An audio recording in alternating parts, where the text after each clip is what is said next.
নমস্কার এবং প্রণাম দর্শকবৃন্দগণ। আজকের এই ভিডিওটিতে আমরা জানব এমন কিছু সহজ কিন্তু গভীর আচার, কীভাবে সফল একাদশীর দিনে ঘরে বসে শুদ্ধভাবে পূজা করলে ব্যর্থতা ধীরে ধীরে সফলতায় বদলায়, কীভাবে একটিমাত্র প্রদীপ জীবনের অদৃশ্য বাধাগুলি সরিয়ে দিতে পারে, ভগবান শ্রীকৃষ্ণ কোন ফুল ও ফলে সবচেয়ে সন্তুষ্ট হন, আর কেন একটি তুলসী পাতা হাজার আচার থেকেও শক্তিশালী, এবং এই একাদশীতে কোন দান করলে জীবনে সত্যিকারই পরিবর্তন শুরু হয়। এই ভিডিওটিতে কেবল নিয়মের তালিকা নয়, এটি একটি বিশ্বাসের যাত্রা যেখানে অল্প ভক্তিতেই মেলে পরম কৃপা। তাই এই ভিডিওটি শেষ পর্যন্ত দেখুন, কারণ আমরা শেষে সবাই একসাথে একটি নাম উচ্চারণ করব, যে নাম হাজার বছরের অন্ধকার ভেঙে দেয়। আর আপনারা যদি আমার চ্যানেলে নতুন হয়ে থাকেন তাহলে অবশ্যই চ্যানেলটিকে সাবস্ক্রাইব করবেন আর ভিডিওটিতে লাইক দিয়ে দেবেন। চলুন এখন আমরা জেনে নেব সফল একাদশী কী। সফল মানে সফল হওয়া, ফল লাভ করা। শাস্ত্রে বলা হয়েছে এই দিনে ভগবান বিষ্ণুর পূজা করলে আটকে থাকা কাজে এগোয়, দীর্ঘদিনের দুঃখ ধীরে ধীরে কাটে, ভাগ্যের দ্বার খুলতে শুরু করে। এমনকি যারা কঠিন সাধনা করতে পারেন না তাদের জন্য এই একাদশী আশীর্বাদের সমান। সফল একাদশীর পূজার জন্য কি লাগবে? দামি বা বিরল জিনিসের প্রয়োজন নেই, আপনার ঘরে এগুলো থাকলেই যথেষ্ট। ভগবান বিষ্ণু বা শ্রীকৃষ্ণের ছবি, একটি প্রদীপ, তুলসী পাতা 3টি, 5টি অথবা 7টি, ফল যেমন কলা, আপেল, আমলকি যে কোনো একটি, ধূপ বা আগরবাতি, সামান্য জল, শুদ্ধ মন ও বিশ্বাস। মনে রাখবেন, শুদ্ধতা জিনিসে নয়, মনে হতে হয়। কখন পুজো করবেন? সবচেয়ে উত্তম ভোরবেলা স্নানের পর, যদি তা সম্ভব না হয় সন্ধ্যাবেলা সূর্যাস্তের পর পুজো করতে পারেন। একাদশীর দিনে রাত্রে নয়, দুপুরে নয়, শান্ত সময় বেছে নিন। চলুন এখন আমরা জেনে নেব ধাপে ধাপে সফল একাদশীর পুজো বিধি। প্রথমত, মন ও শরীর শুদ্ধ করা। স্নান করে পরিষ্কার পোশাক পরুন। মনে কোনো রাগ, হিংসা, তাড়াহুড়ো রাখবেন না। চুপচাপ বসে একবার বলুন, হে ভগবান বিষ্ণু, আমি জেনে বা না জেনে যে ভুল করেছি, আজ এই পুজোর মাধ্যমে তা ক্ষমা প্রার্থনা করছি। ভগবান বিষ্ণুর ছবির সামনে জল দিন, ধূপ জ্বালান, প্রদীপ জ্বালান। প্রদীপটি পূর্ব বা উত্তরের দিকে রাখলে উত্তম। প্রদীপ জ্বালিয়ে মনে মনে ভাবুন, এই আলো যেন দূর করে দেয় আমার জীবনের সমস্ত অন্ধকার। তুলসী নিবেদন। তুলসী ভগবান বিষ্ণুর প্রাণস্বরূপ। 3টি বা 5টি তুলসী পাতা হাতে নিয়ে বলুন, ওম নমো নারায়ণায়। এরপরে ধীরে ধীরে তুলসী পাতা চরণে দিন। মনে রাখবেন, একাদশীর দিনে তুলসী তুলবেন না, আগের দিন তোলা তুলসী ব্যবহার করবেন। সহজ একাদশী ব্রত সংকল্প। হাত জোর করে বলুন, আজ সফল একাদশীর পবিত্র দিনে আমি বা আমরা সাধ্যানুযায়ী ব্রত পালন করব। হে প্রভু, আমার জীবনকে সঠিক পথে পরিচালিত করুন। আপনি চাইলে নির্জলা, ফলাহার অথবা শুধু একবার সাদাসিধে আহার যে কোনোটি করতে পারেন। নাম স্মরণ ও প্রার্থনা। কমপক্ষে 11 বার বলুন, ওম নমো নারায়ণায় অথবা হরে কৃষ্ণ। 10 থেকে 15 মিনিট চোখ বন্ধ করে ভগবানের নাম স্মরণ করলেই যথেষ্ট। পুজোর পরে কি করবেন? পুজোর শেষে ফল প্রসাদ হিসেবে গ্রহণ করুন। প্রদীপ যতক্ষণ জ্বলে থাকতে দিন। সেদিন কাউকে কটু কথা বলবেন না। শাস্ত্র বলে একাদশীর দিনে মনের সংযম সবচেয়ে বড় পূজা। এবার চলুন আমরা জেনে নেব একাদশীর দিনে যে ভুলগুলো একেবারেই করবেন না।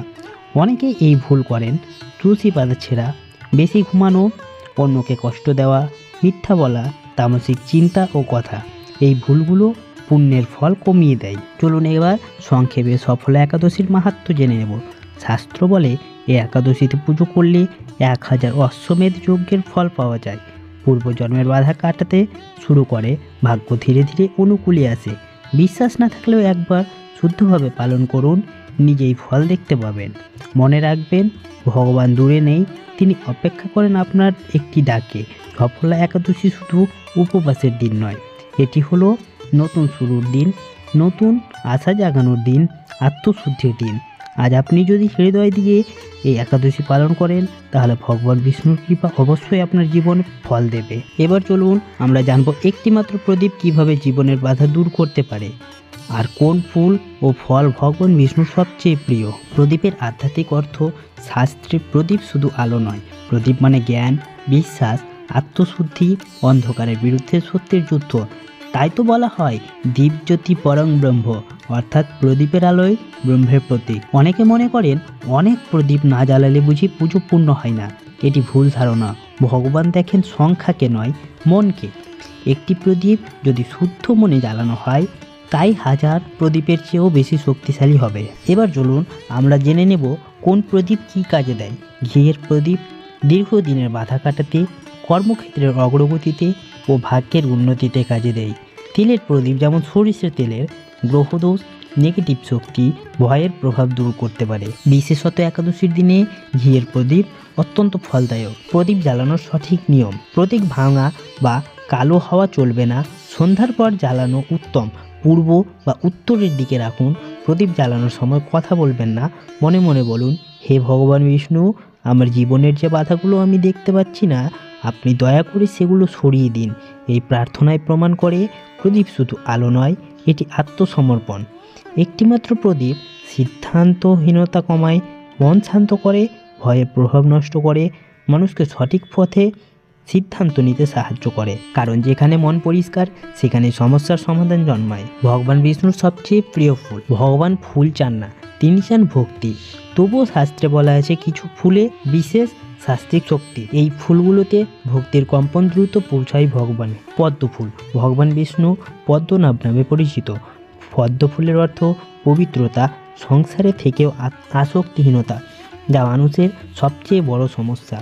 পদ্ম দিয়ে পুজো করলে মন স্থির হয়, অহংকার কমে যায়, সিদ্ধান্ত শক্ত হয়। তুলসী ফুল ও পাতা। তুলসী পাতা শুধু পাতা নয়, তিনি লক্ষ্মী মূর্তি। শাস্ত্রে বলা আছে তুলসী ছাড়া বিষ্ণু পূজা অসম্পূর্ণ। 3টি, 5টি অথবা 7টি তুলসী পাতা সবসময় আগের দিন তোলা তুলসী পাতা ব্যবহার করবেন। তুলসী দিলে ঘরের শান্তি বাড়ে, অর্থনৈতিক চাপ কমতে শুরু করে। শ্বেত পদ্ম অর্থাৎ সাদা ফুল। যে কোনো সাদা রঙের ফুল, শুধু পদ্ম নয়, যেমন সাদা জবা, সাদা শিউলি। সাদা মানে নির্ভেজাল বিশ্বাস। বিশেষত মানসিক অশান্তিতে এই ফুল অত্যন্ত কার্যকর। এবার চলুন আমরা সংক্ষেপে জানব কোন ফুল দেবেন না। কাঁটাযুক্ত ফুল, দুর্গন্ধযুক্ত ফুল, ঝরে যাওয়া ফুল, পায়ে পড়ে যাওয়া ফুল, এগুলো ব্যবহার করবেন না। কারণ পুজো মানে সম্মান। ভগবান বিষ্ণুর সবচেয়ে প্রিয় ফল এবার জেনে নেব। কলা, সবচেয়ে সহজ এবং সবচেয়ে প্রিয়। শাস্ত্রে কলাকে বলা হয় শাস্তিক ফলের রাজা। কলা নিবেদন মানে সংসারের দুঃখ সমর্পণ। বিশেষত একাদশীতে কলা অত্যন্ত শুভ। আমলকি। আমলকি স্বাস্থ্য, দীর্ঘজীবন, কর্মফল শুদ্ধ করে। বিষ্ণু পূজায় আমলকি দিলে অদৃশ্য বাধা ধীরে ধীরে কাটে। আপেল ও মৌসুমি ফল, যা পাবেন সেটাই যথেষ্ট। ভগবান চান না আপনি কষ্ট করুন, তিনি চান আপনি আন্তরিক হন। ফুল ও ফল দেওয়ার সময় যে প্রার্থনা করবেন, চোখ বন্ধ করে বলুন, হে জনার্দন, আমি যা কিছু দিতে পারি তা এই সামান্য ফুল ও ফল। আমার অহংকার নিন, আমাকে সঠিক পথ দেখান। এই 1 মিনিটের প্রার্থনা জীবনের বহু জট খুলে দেয়। চলুন এবার জেনে নেব যে ভুলগুলো করলে আপনার পুণ্যের ফল অনেক কমে যায়। জোর করে ফুল ফল জোগাড় করা, রাগ নিয়ে পুজো করা, তাড়াহুড়ো, প্রদীপ নিভে গেলে গুরুত্ব না দেওয়া, বিশ্বাস ছাড়া আচার। শাস্ত্র বলে ভক্তিহীন আচারে ভগবান আনন্দিত হন না। মনে রাখবেন, ভগবান দূরে নন, তাকে ডাকার জন্য বড় আচার নয়, একটা প্রদীপ, একটা ফুল আর একটু বিশ্বাসই যথেষ্ট। আজ আপনি যদি একটি প্রদীপ মন দিয়ে জ্বালান, সঠিক ফুল ও ফল দেন, তাহলে ধীরে ধীরে জীবনের অদৃশ্য বাধাগুলো নিজে থেকেই সরে যাবে। চলুন এবার আমরা জানব একাদশীর দিন কোন দান সবথেকে শ্রেষ্ঠ। একাদশী হলো সংযমের দিন। যেদিন আপনি নিজেকে সংযত করেন, সেই দিন দান করলে দান বহুগুণ ফিরে আসে। শাস্ত্রে বলা হয়েছে একাদশীর দান অক্ষয় ফল প্রদান করে। সবচেয়ে বড় দান ক্ষুধা নিবারণ। একাদশীর দিনে যদি পারেন চাল, ডাল, আটার প্যাকেট বা ফল কাউকে দিলে ভগবান বিষ্ণু অত্যন্ত সন্তুষ্ট হন। বিশেষ করে অভাবী বা বৃদ্ধ ব্যক্তিকে দিলে পুণ্যের ফল বহুগুণ বেড়ে যায়। ফল ও জল দান। যারা নিজেরাও ফলাহারে থাকেন তাদের জন্য একটি শ্রেষ্ঠ দান। গরমে জল, একাদশীতে ফল, মানুষের শরীর বাঁচায় আর দানের ফল রাখে চিরস্থায়ী। বস্ত্রদান, পরিষ্কার ব্যবহারের যোগ্য বস্ত্র। ঈশ্বর বলেন এটি শুধু কাপড় নয়, মর্যাদা দান। শীতকাল হলে বস্ত্রদান বিশেষ পুণ্য দেয়। ক্ষমা ও ভালো কথা, এটাই সবচেয়ে বড় দান। কাউকে ক্ষমা করা কটু কথা না বলা, হাত জোড় করে কথা বলা, শাস্ত্রে একে বলা হয় মানসিক দান। এই দান সরাসরি কর্মফলের স্তরে কাজ করে। কোন দান করলে পুণ্য নষ্ট হয়? দান করে প্রচার করা, বিরক্ত হয়ে দান করা, অপমানের সুর, সামর্থ্যের বাইরে গিয়ে দান করা। ভগবান চান না কষ্ট, তিনি চান আন্তরিকতা। দান করার আগে ছোট প্রার্থনা। দান করার সময় বলুন, হে বিষ্ণু, এই দান আমি আপনাকে উৎসর্গ করলাম, আমাকে দান নয় একটি শুদ্ধ হৃদয় দিন। এই প্রার্থনায় দানকে পুণ্যতে রূপান্তরিত করে। এই সফল একাদশীতে আপনি কি শিখলেন সেটি অবশ্যই কমেন্ট করে জানাবেন। মনে রাখবেন, ভগবান দেখেন না আপনার কাছে কি আছে, তিনি দেখেন আপনি কি দিয়ে দিলেন। একটি তুলসী পাতা, একটি প্রদীপ, একটু দান আর একটু বিশ্বাস, এই চারটিতেই মানুষের জীবন বদলে যায়। এখন এই পবিত্র মুহূর্তে সব চিন্তা, সব ক্লান্তি একটু পাশে রেখে চলুন আমরা সবাই একসাথে একই ভালোবাসা আর একই বিশ্বাস নিয়ে বলি, জয় শ্রীকৃষ্ণ। এই নামের মধ্যে আছে আশ্রয়, এই নামের মধ্যেই আছে শক্তি, এই নামের মধ্যেই আছে আমাদের হারিয়ে যাওয়া শান্তির ঠিকানা। আপনি যেখানেই থাকুন, যেমন থাকুন, নামটি অবশ্যই কমেন্ট করে দিবেন। জয় শ্রীকৃষ্ণ।